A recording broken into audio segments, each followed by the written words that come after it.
So welcome to Amazing Food and Drink, and I am delighted to have Tracey Jeffery, owner of Tracey's Farmhouse Kitchen, with us today. Welcome, Tracey, to Amazing Food and Drink. Thanks, Colin. Thank you. Glad to be here. It's great to have you. So Tracey, start by telling us a wee bit about yourself. Okay, so I'm living in Killinchy in just about half an hour outside Belfast. I'm a complete blow-in. Apparently I'm a blow-in for going to be three generations. I'm actually from the North Coast originally, but I moved down here about 20 years ago. I have two boys and a husband, and both my boys are teenagers, so you can feel very sorry for me. And I started out in teaching. I taught languages, and I then had always had a passion for cooking, and actually as part of my studying French at Queen's got to work in a patisserie over in the south of France near Saint-Cyprien, and learned how to make French pastries and so on, and then kind of brought that back home and started doing the likes of the farmers markets and so on. Meeting lots of our producers and just really realizing that we have the most amazing food and drink producers in this part of the world. Well, we do all over Northern Ireland.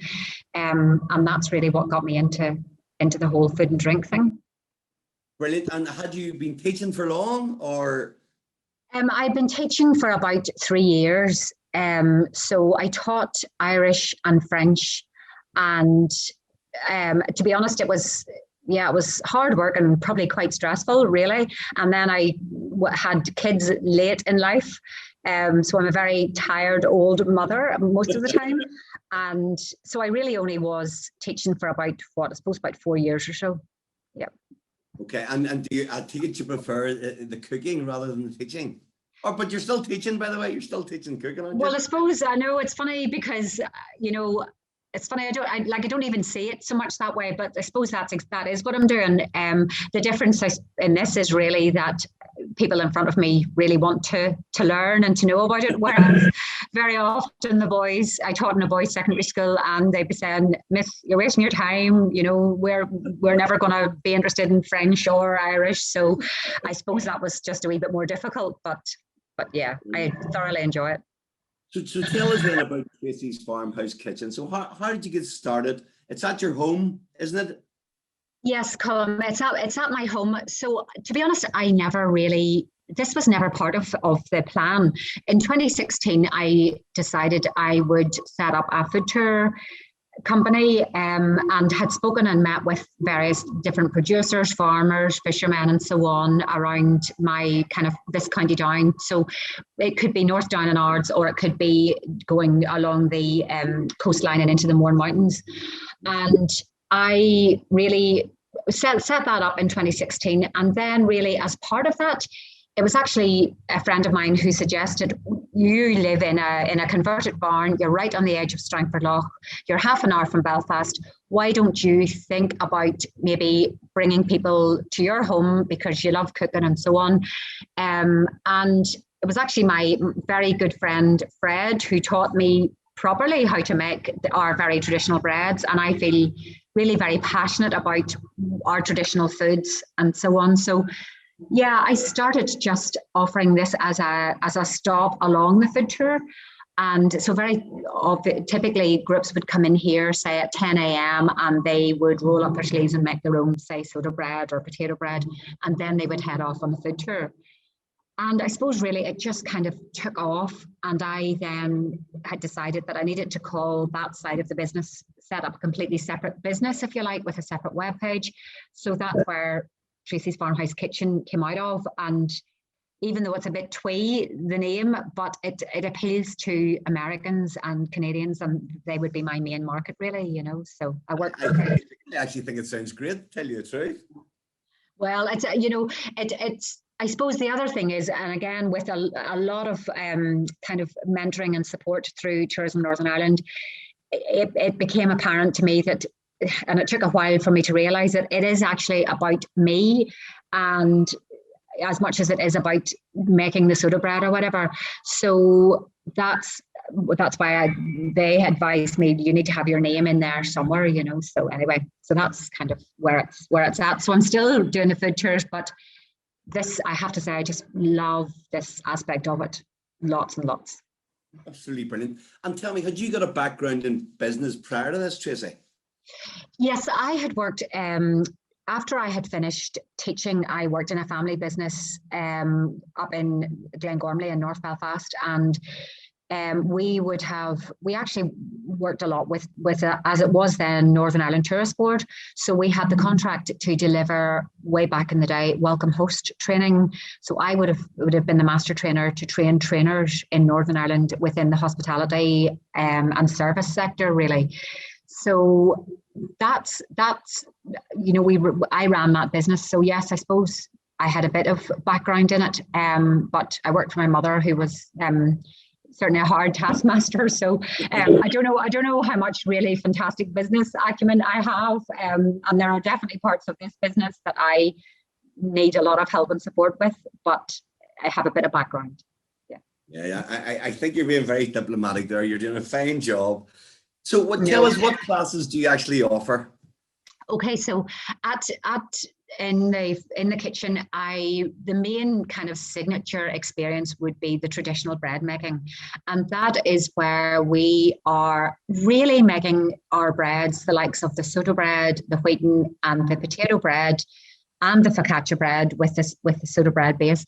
We make it very much in the traditional way, so we don't weigh anything, we're not measuring anything. We're actually doing it the way it would have been done by women long ago, grandmothers and so on. So that would be kind of the main signature experience. That is as much about eating and drinking and having a relaxed experience, because you're in my home. So I don't promote myself as a cookery school. It's all about just coming in and relaxing. And if you want to sit with your feet up on the sofa and watch TV, then you crack on. That's absolutely fine. So it appeals very much that experience appeals to all age groups. I have kids from the age of 6 right up to grandparents who just want a nice, easy, relaxed couple of hours, really, you know. So the traditional bread making for the likes of the tour groups and through tour operators and so on, I would also offer a lunch, a totally homemade lunch of our local produce. Everything would be made by me, and you know, you can get involved in the process and go out to the garden and pick herbs and vegetables and so on, and come in and actually make the lunch with me if you have that amount of time, or you can just come in and have just a lovely lunch with everything sourced locally. So we have our own Dexter beef here, our own pork, our own eggs and so on. Our shellfish is coming from just right outside my door there. So yeah, it works a treat, because I have got amazing ingredients and produce to pick from, you know. The other experience that I have started doing, and I really am loving it so much, and that is combining my food and drink with an activity. So we are offering canoeing and kayaking on the loch there with John from Mobile Team Adventure, or Rory from Strangford Lough,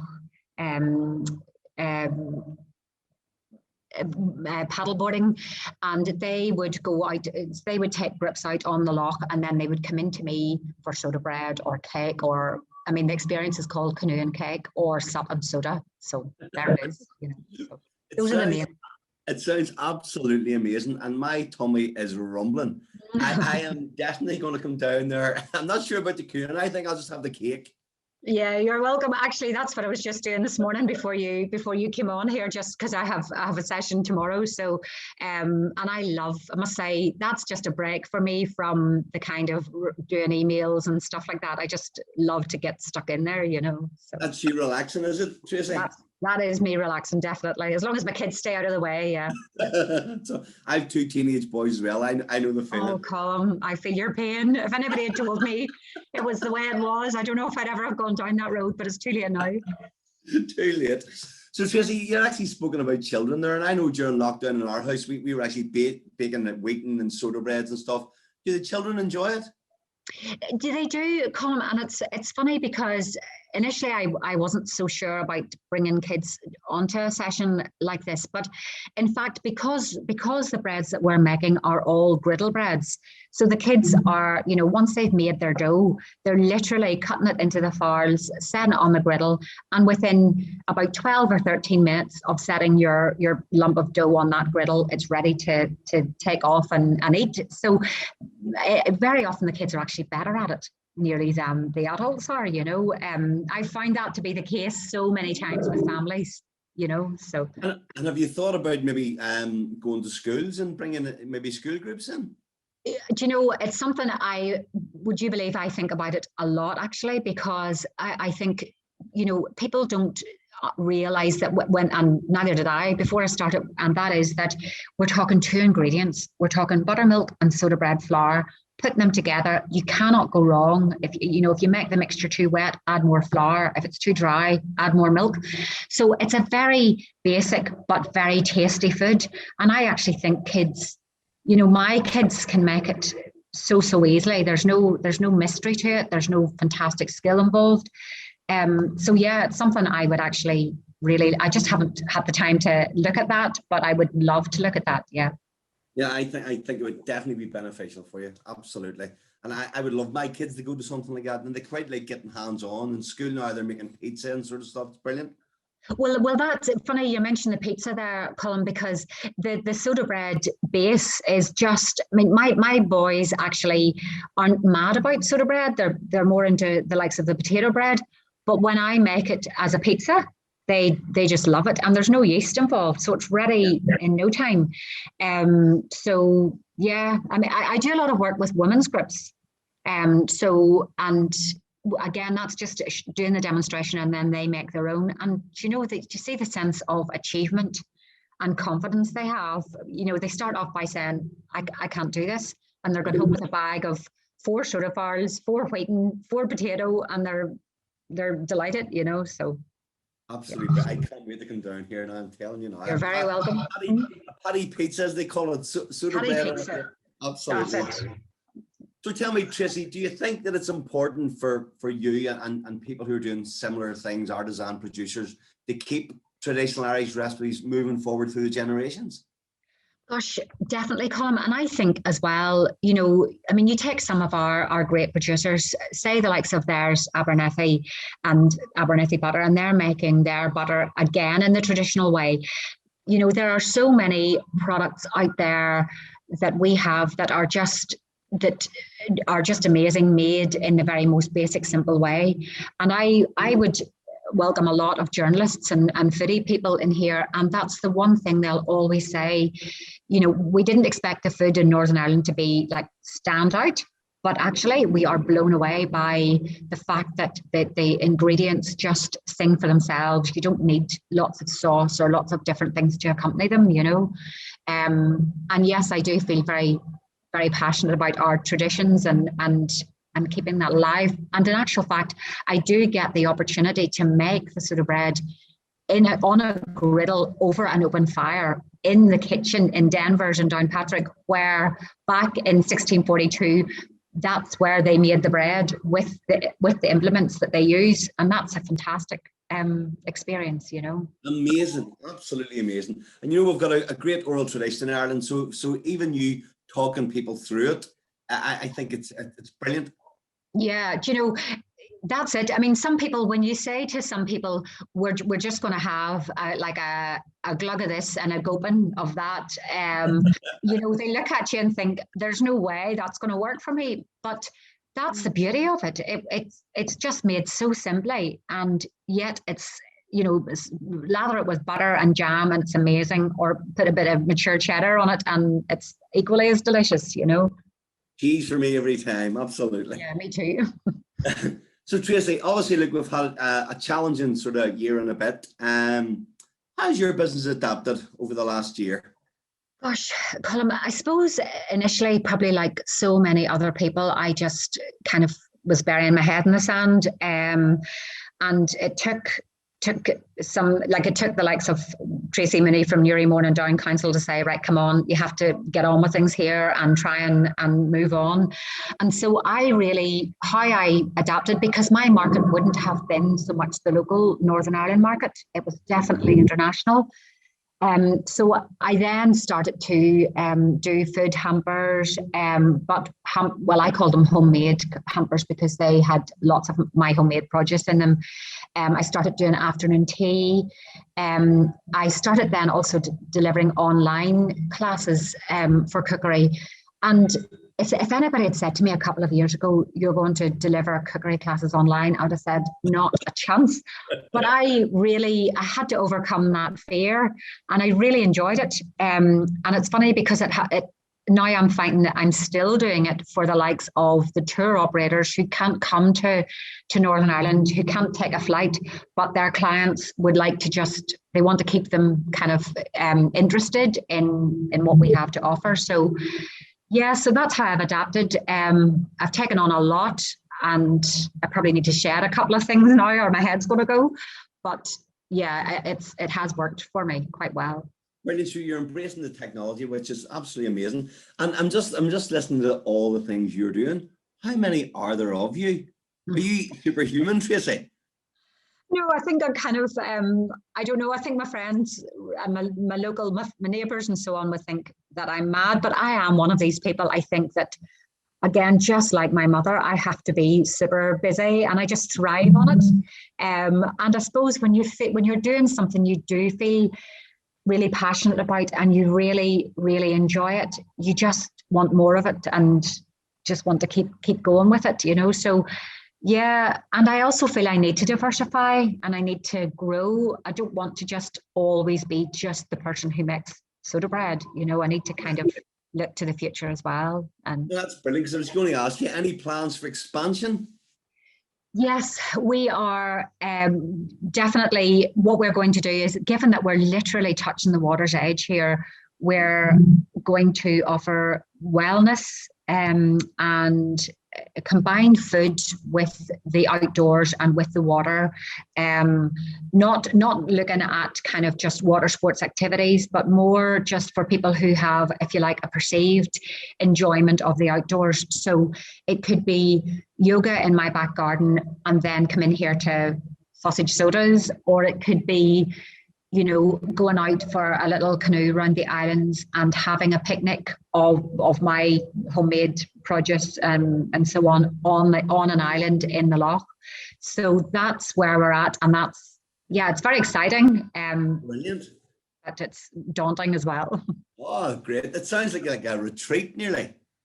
Well, yeah, Colin. I mean, we're trying to really move where I am as kind of like a destination, if you like. So Joe, my other half, is his background is on the water anyway all his life, and so I don't know why we didn't really think of this sooner, but he's going to kind of work with me, and we're just going to probably make the most of our location. And we are in such an amazing, just nestled in amongst the drumlins, just on the edge of beautiful Strangford Lough. And we're actually on a bay within a bay. So Ballymorran Bay is just the most tranquil place ever. It's beautiful, Well, it sounds absolutely idyllic. And tell me, have you thought about maybe accommodation too? We actually, gosh, that's one thing I always forget to mention. We do have accommodation. We have it's only a wee small cottage that sleeps 4 people, but it's got 4 stars from Tourism Northern Ireland, and it's called Horseshoe Cottage. And it is, thank goodness, it's absolutely packed out now for these summer months, which I think everywhere really pretty much is. But it's very much, I would say, a rural hideaway for people. You definitely need a car to get to it. But when you're here, just, if the Wi-Fi goes a bit blip or whatever, just get out on your bike or go for a walk. And that's what people seem to do. So, yeah. Oh, amazing. That's good. There's another plug now. Now, you should think about expanding that. There's another side of your business you can go to. Do you know what? That's right. And Lucia in Tourism Northern Ireland's always saying, why do you not even mention the fact that you have this? But I should do, yeah. But yeah. Well, that leads on really well for me to say, okay, so how do we reach you, Tracey? Where do we reach you, like physically? How do we reach you online? Is it LinkedIn, website, etc.? Okay, Colin, this is definitely not my area of expertise in terms of the whole social side of it, but it's Tracey's Farmhouse Kitchen on Instagram, Facebook, and LinkedIn and Twitter. Actually, I think Twitter's Tracey's Farm, maybe. And you can really, honestly, you could email me just on info@Tracey's Farmhouse Kitchen, or just go onto my website, which again is traceysfarmhousekitchen.com. And I am, as I say, literally 30 minutes from the centre of Belfast. And yes, I'm running bread making, traditional bread making, open sessions, maybe about 2 a week, really for the next 5 or 6 months. So literally just go onto the website and book onto one of those sessions. Or if you want a private session for more than 7 or 8 people, like a family or a 50th or a hen party, whatever, just email me and we'll choose a date and go from there. And sorry, is that in your actual farmhouse or is that online? That is in here, yes. The online side of it, I'm not really doing any of, unless it's the likes of a tour operator and they kind of want me to do something for them specifically. But everything now, thank goodness, is back to being in the house.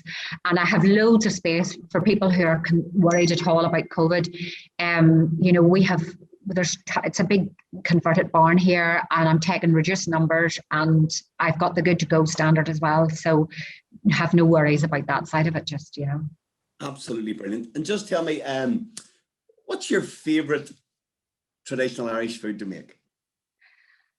Gosh, I know this is going to sound really like maybe not very exciting, but I've always said this, but you see a big plate full of flowery spuds with a bit of salt, don't want anything else on it, nothing. Or now the Cumber earlies are out now, and they're not so much flowery, they're more kind of a waxy and a smaller spud, but oh my goodness, I mean, I don't even like to wash them because I don't want to take the skins off them, but that with a bit of salt is just hard to beat. Like it really is. It's the potato bread, obviously, and the champ bread, kind of fried, say the word, but fried in a bit of butter or a bit of bacon fat as part of your fry. Sure. What more could you want, seriously? Everybody does love that, The country girl's really coming out in you now, Tracey. I know, and to go one further, a couple of hen's eggs there, and just, that's square pegging, it really is, I actually might get in the car. I'll see you in about half an hour. Great, come on ahead. I'll have the kettle on, no bother at all. Brilliant. And Tracey, look, just before we end, it says I call it the $64 million question. What's the future for you and Tracey's Farmhouse Kitchen? Are you going to bring more people in to help you? I think you could do with a hand. Yeah, Colin, I really am. Yeah, I mean, that's one thing my mum does say to me is you need to just kind of just take your foot off the pedal a wee bit, But yes, I do have fantastic helpers, I'd have to say. And yes, the plans for me, certainly I feel very positive and motivated about the future. That is really due in a very large part to the help. And I'm not just saying this lightly, but given about probably 15 different people that I'm working with in tourism Northern Ireland who have supported me and worked with me and helped me and mentored me, and my councils as well, Ards and North Down and Newry Morning Down. I'm just on the border of that council as well. So that has given me great kind of motivation. But yeah, I'm excited. I think we're going to come back even stronger. We were already on the crest of a wave before this happened. I think we're going to be just, we'll have a deluge of tourists coming in, and it's looking good, I think. I so hope you're right. And tell me, I just thought about something there. What successes have you had? I think we'd spoken just before we come on here, and you've won a number of awards. Well, gosh, have I? Well, I suppose probably for me, the big one would be just that I got 5 stars for this experience. And also I was chosen to be one of the very original 23 experiences that Tourism Northern Ireland picked to take to the world travel market as part of the Embrace a Giant spirit. So that was fantastic. And we all went off to London and we all just had a great time as one big team NI. So yeah, that's been fantastic. Apart from that, I can't think of anything else. I love your typical Irish humility. Absolutely brilliant. Well, Tracey, I can say honestly, you're inspirational, and it has been wonderful to have you on Amazing Food and Drink. Thank you so much, and we'll really wish you all the best for the future. And Colin, thanks a million for the opportunity, and you're very kind. Okay, Tracey, thanks very much. I'll speak to you soon. Thanks, Colin. Bye. Bye. Bye.